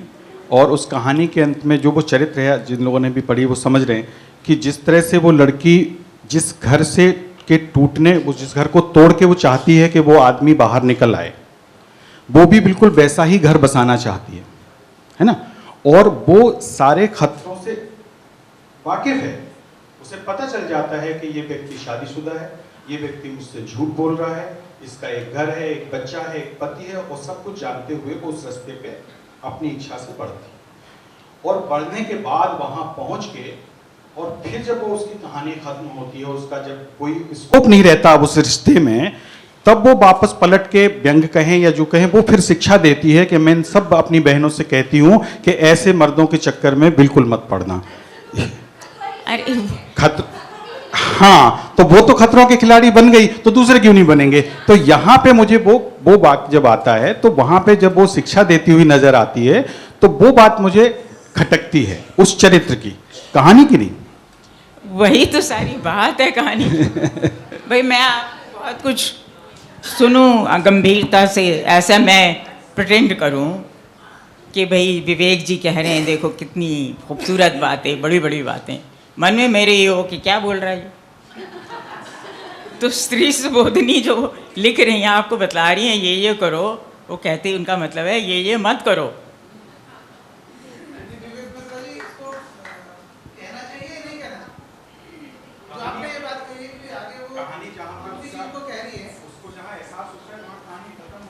नहीं, मैं सर देखिए सभी लोग टारगेट आपको कर रहे हैं, और इस बात से मैं भी आपकी ओर मुखातिब हूँ कि जो आपने कहा कि वो एक तरह से दूसरे को अपने प्रवचन दे रही है या उसको भाई बचाव का दे रही है, अपने अनुभव शेयर कर रही है वो आगे के लिए जी। तो इसका लिए आपका क्या कहना? ये देखिए, ये आपने कहा, मैंने नहीं कहा। मैं सिर्फ ये कह रहा हूँ कि जहाँ पे वो अपनी आप बीती बताती है, वहाँ तक अपने आप में मैसेज बहुत लाउड एंड क्लियर है। जहाँ पे कहाँ वो जो नायिका है वो अपनी बात अपने जीवन में उसके संग जो उस मर्द ने जो भी धोखाधड़ी करी है, और जो वो पितृसत्तात्मक अपने परिवार में बहुत खुश है, और वो सब जानते हुए भी उस लड़की को अपने प्रेम के उसमें फंसाता है और आगे बढ़ती है कहानी। वहाँ तक वो आके जहाँ उसको ये एहसास होता है कि उसके संग धोखा हो रहा है, और वो होता चला जा रहा है और वो बेवकूफ़ बनती चली जा रही है, वहाँ तक जाके वो पाठक के लिए बिल्कुल क्लियर हो गया है। उसके बाद कुछ कहने या ना कहने की जगह नहीं बचती, फिर भी बहुत कुछ कहा जाता है। आज के समय में जो कि हम बात कर रहे हैं, तो हमें ये लगता है कि वो बात वहाँ पे ख़त्म हो जाती, फिर भी वो आगे बढ़ती है, और वहीं पे वो कहानी लगता है कि थोड़ा सा आगे बढ़ रही है, वहाँ उसे ख़त्म हो जाना चाहिए था। ये मेरा मानना है, आपका अलग भी हो सकता है। यहाँ पर मैं जरा सी अपनी बात जोड़ूं कि अगर वो बता रही है तो वो एक सिस्टरहुड की बड़ी अवधारणा के तहत बाकी स्त्रियों को बता रही है कि जो गलतियां मुझसे हो गई मेरी आने वाली कोई बहन ना करे, तो हम उसे इस अवधारणा के साथ जोड़ के में देखा जाना चाहिए। जो यही सच है कहानी की नायिका है, आप सोच कर देखिए कि शायद उन्होंने ही पहली बार ऐसी नायिका गढ़ी है जिसके पास चॉइस है, जो अपनी मर्जी से अपने परिवार के विरोध में उसको लगता है कि इसके साथ जाना है या इसके साथ जाना है। बाकी तो एक लंबी बहस है हाँ, कि चॉइस जो है उस चॉइस की सीमा क्या हो सकती है, मतलब वो इस तरह की जो नायिका गढ़ने का बात है। दीपा के रूप में वही मैं इसलिए कह रहा हूँ कि जो दो कहानियां मैंने अभी बात करी आपसे, गुलाबी की और जो दीपा के चरित्र की बात करी, उनमें जो हाइट और जो आपको एक बोल्डनेस दिखाई देती है, मैं उसी की तुलना में बात कर रहा हूँ। हम और अगर सवाल हो जो इस परिचर्चा को हम थोड़ा और धार दे सके, आपके सवाल आमंत्रित हैं। जैसे भाषा पे बात नहीं हुई, उनकी जो भाषा थी वो बहुत अलग ढंग की थी, तो मुझे लगता है कि उनकी नायिकाएं जो भाषा बोलती थी, जिन्होंने गढ़ा, उस पर थोड़ा सा बात होनी चाहिए। कोई और सवाल? जल्दी जल्दी कृपया अपने सवाल पूछें और उसको बढ़ाते जाएं, इनपुट्स हम बाद में ले लेंगे। मेरा सवाल मधु मैम से है। मैम, आपने कहा अभी अभी कि प्रेमचंद रेडिकल लेखनी वाले लेखक नहीं हैं। अगर प्रेमचंद की लेखनी को, विध्वंस कहानी के लेखक को, गोदान के लेखक को, पूस की रात के लेखक को, कफन के लेखक को उस दौर में रेडिकल नहीं कहा जाए तो किसे रेडिकल कहा जाए? कीजिएगा, हम प्रेमचंद पर बात करने आज जमा नहीं हुए। हाँ, आप इस सवाल को व्यक्तिगत तौर पर कभी मधु जी से पूछ लें। शुक्रिया जी। नहीं, ये बात आई थी, बात जी, आप अपने इनपुट्स इस पर दे सकती हैं। ममता जी, क्या आपका कोई सवाल है? ममता कालिया जी, आपका कोई सवाल है क्या? आप सवाल है आपका कोई? जी पीछे से कोई सवाल आ रहा था हमारे पास। सबसे पहले तो सबको नमस्कार और इस अद्भुत चर्चा के लिए साधुवाद। रश्मि जी बहुत अच्छा संचालन कर रही हैं और महीन सी चर्चा हो रही है। मैं बड़ा आह्लादित हूँ, बहुत मुश्किल से निकलता हूँ बाहर। देखिए, नायिका उस समय जैसे जो भी नायिकाओं का जिक्र किया, एक मेरी पंक्ति है कि जो निज है उसको कैसे समझाए और अगर निज है तो कैसे समझाए। पत्नी हमेशा इसी में, जो नायिका है हमेशा इसी में संघर्ष कर रही होती है कि मेरा अपना है, मुझे समझ नहीं पा रहा, समझना चाहिए इसे, और इसके वर्क्स वो प्रोटेस्ट करती है और विद्रोह करती है। ये बात तो कल भी थी, सदियों में थी, आज भी है। आपको लगता है कि सही है ये? जो नायिकाएं हैं जो विरोध कर रही हैं, वो सिर्फ इस वजह से विरोध कर रहे हैं क्योंकि वो पति उनको समझ नहीं पा रहा, या इसलिए कि उन्हें और बड़ा आकाश चाहिए और प्रेम चाहिए? मधु जी से पूछूंगा, बड़ी महीन सी बात की। Thank you. देखिए, सिर्फ विरोध के लिए तो विरोध नहीं किया जाना चाहिए। हाँ, यदि मेरे पास उड़ने की ताकत है, मेरे पास पंख है और कोई मेरे आकाश को सीमित कर रहा है, तो हम क्यों ना विरोध करें, हम अपनी उड़ान जारी रखें। मैं इसे मानती हूँ, लेकिन मैं ये भी कहना चाहती हूँ कि मैं रेडिकल फेमिनिज्म में इसलिए विश्वास नहीं करती कि वहाँ तोड़ फोड़ ज़्यादा है, वहाँ तोड़ फोड़ ज़्यादा है, राइट। तो जहाँ ज़रूरत है वहाँ हम ज़रूर करें, हम परंपराओं का, मर्यादाओं का भी अतिक्रमण करें यदि हमें उसकी ज़रूरत है तो। और यदि हमें अपने अधिकार नहीं मिल रहे, हमें अपने हिस्से का आकाश नहीं मिल रहा है और हमारे पास अपने पंख हैं, मजबूत पंख हैं, तो हमें क्यों नहीं करना चाहिए? सबको अपना हक मिलना ही चाहिए। इस आकाश की कोई सीमा भी होनी चाहिए, और हाँ। ये हमेशा नायिकाओं के साथ रहा है, स्त्री पात्रों के साथ रहा है कि वो विद्रोह कर रही हैं तो वो अपनी सीमाएं लांघ रही हैं या अपने आप का विस्तार कर रही हैं। नहीं, मैं ये मानती हूँ कि मैं कभी भी अराजकता में विश्वास नहीं करती। मैं ये मानती हूँ कि संबंधों की भी अपनी नैतिकता होनी चाहिए, संबंधों में भी अपना ईमान होना चाहिए। मैं ये मानती हूँ कि यदि आपने विवाह किया है तो बच्चों के प्रति भी आपकी जिम्मेदारी होनी चाहिए। तो ये संतुलन, सामाजिक संतुलन या पारिवारिक संतुलन होना चाहिए, मैं ये मानती हूँ। जी, धन्यवाद। धन्यवाद जी। तुरंत का सवाल। हाँ, अभी प्रश्न जो हो रहा था बिल्कुल उसी से ये सवाल उठा है, वरना मैंने सोचा था सवाल और लोग करें कि अभी जो आपने कहा कि सामाजिक और पारिवारिक परिप्रेक्ष्य में जो एक समझौतावादी चीज़ें होनी चाहिए, तो शकुन के कैरेक्टर को आप कैसे जस्टिफाई करेंगी मधु मैम? इसको बहुत अच्छा सवाल आपने उठाया है, बहुत अच्छा सवाल। देखिए, वहाँ पे जो लेखिका है वो दिखला रही है कि जो स्त्री का वजूद है वो दो भागों में बटा हुआ है, एक मातृत्व और एक स्त्रीत्व। जी। अब सवाल ये उठता है कि यदि वह मातृत्व की बात मानती है तो उसका स्त्रीत्व दूर जाता है, और वह स्त्रीत्व की बात सुनती है तो मातृत्व दूर जाता है। तो ये विडम्बना तो रहेगी ना। जी। अब ये तो निर्णय आपको करना है कि आप किसको ज़्यादा प्राथमिकता देते हो। ये निर्णय स्त्री को खुद को करना है कि वो किसको प्राथमिकता देगी। लेकिन मैं सिर्फ एक बात कहूँगी कि सिर्फ आधुनिकता के चक्कर में, सिर्फ आधुनिक दिखने के चक्कर में आप अपने जीवन के संतुलन को या बिखराव को या तोड़ फोड़ को आमंत्रित न करें, सिर्फ आधुनिक दिखने के चक्कर में या फेमिनिज्म के परचम को लहराने के चक्कर में। मैं सिर्फ ये कहना चाहती हूँ। बाकी यदि अन्याय है तो उसका प्रतिवाद होगा। आपका यदि अपना अधिकार आप समझते हो तो उसके लिए आप लड़ोगे, पंख है तो आप उड़ोगे। ठीक है जी। हाँ, काफ़ी देर से मन्नू जी की कहानियों की चर्चा हो रही है, मन्नू जी की नायिकाओं की हो रही है। मैं ये बताना चाहती हूँ कि मन्नू जी की नायिकाएं लगातार खुला सवाल पूछती हैं। उनकी प्रारंभिक कहानियों की, उनकी हॉस्टल में लिखी हुई, कॉलेज के दिनों की लिखी हुई कहानियों की चर्चा छोड़कर हम उनकी सशक्त कहानियों की बात करें। और उनकी हर कहानी में, जहाज़ी उनकी एक कहानी है उसमें वो कहती है कि वो अपने पति को चिट्ठी लिखती है प्राणनाथ, और लिखते लिखते प्राणनाथ शब्द के प्राण ही निकल चुके हैं। आप कितनी बार उनके देखिए, उनके जो मन्नू जी के जो सेंस ऑफ ह्यूमर है, उनका जो विट है, वो सीधा जाकर अटैक करता है, लेकिन वो घर नहीं तोड़ता। भले वो बिना दीवारों के घर लिखती हैं, लेकिन वो दीवारें काफ़ी दिनों तक सुरक्षित रखती हैं अपनी, और वो उनका तरीका है। कितनी कहानियाँ, ऊंचाई उनकी कहानी देखिए। पहली बार मन्नू जी ने सेक्स का टैबू तोड़ा। उनकी कितनी कहानियाँ यही सच से लेकर सब में, और सेक्स का टैबू तोड़ने के लिए सीधे सीधे शब्दों में नहीं लिखना होता है, जैसे माइकल जैक्सन अपनी कहानियों गीतों में लिखते थे।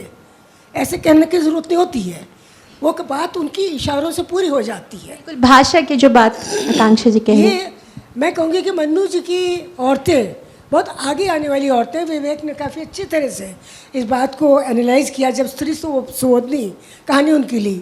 मैं समझती हूँ जब किसी लेखक के बारे में बात की जाए तो उसके सशक्त पात्रों पर बात करनी चाहिए। आपने शकुन का बहुत अच्छा प्रश्न उठाया था, क्योंकि उनकी जो सशक्त स्त्रियाँ हैं वो वाकई में सवाल पूछती स्त्रियाँ हैं, बवाल करती स्त्रियाँ हैं। तो मन्नू जी के सशक्त पक्ष पे ध्यान देना चाहिए, और हम लोगों को इस पर नहीं लेना चाहिए कि उनकी कौन नायिका कहाँ तक गई और उसको घसीट कर आप 21वीं सदी में क्यों ला रहे हैं। उन्होंने जब तक लिखा, उन्होंने अपनी पीड़ा लिखी, बल्कि न लिखने का दुख, न लिखने की तड़प जो मन्नू जी के अंदर थी, वो शायद हम में से किसी के अंदर नहीं है, जब वो नहीं लिख पा रहे थे। तो मन्नू जी तो एक बहुत पॉजिटिव किस्म की लेखक थी, और मन्नू जी से हम लोगों ने अपनी आग और पानी लिया है। तो मैं ये कहूँगी कि मन्नू जी के ऊपर बात करें जब हम लोग, तो मन्नू जी का बहुत सारा साहित्य पढ़ना चाहिए। महाभोज की अभी तक बात नहीं हुई है, उनका सबसे स्ट्रॉन्ग उपन्यास है वो। तो हम लोग क्यों नहीं कर रहे हैं सारी बातें उनकी?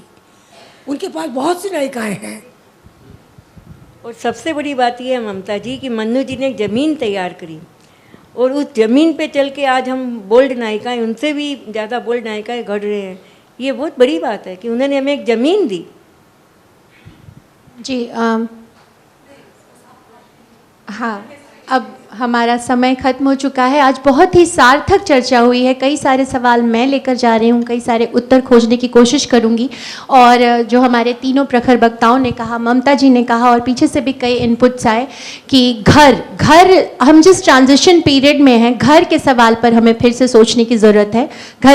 और घर बचाना, एक सवाल ये मैं छोड़ती हूँ आपके साथ कि क्या सिर्फ स्त्री का दायित्व है, क्या वो संतुलन बनाना क्या सिर्फ स्त्री के हिस्से आता है? इन सारे सवालों पर सोचते हुए कि क्यों हम अभी भी यहाँ हम सब कथाकार प्रबुद्ध बैठे हैं और हम ये सोच लेते हैं कि जो घर टूट रहा है तो वो रैडिकल फेमिनिज्म है। वो रैडिकल फेमिनिज्म नहीं है, वो मुक्ति की चाह। दरअसल स्त्री अपने लिए मुक्त हो रही है तो आगे पीछे बहुत सारे रास्ते भी बना रही है। इन सारे सवालों के साथ मैं यह कार्यक्रम अभी समाप्त करती हूँ। आप सबका बहुत शुक्रिया, बहुत सार्थक चर्चा हुई। आप तीनों वक्ताओं का भी बहुत बहुत धन्यवाद। और इस आधे घंटे के ब्रेक के बाद ठीक 6:30 बजे नाटक देवेंद्र राज